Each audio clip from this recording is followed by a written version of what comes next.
மறுவார்த்தை பேசாதே, மடி மீது நீ தூங்கிடு.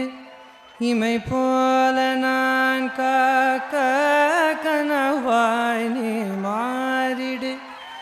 மயில் தோகை போல விரலுன்னை வருடும். மனப்பாடமாய் உரையாடல் நிகழும். விழிநீரும் வீணாக இமை தாண்ட கூடாதன துளியாக நான் சேர்த்தேன். கடலாக கண்ணானதே மறந்தாலும் நான் உன்னை நினைக்காத நாளில்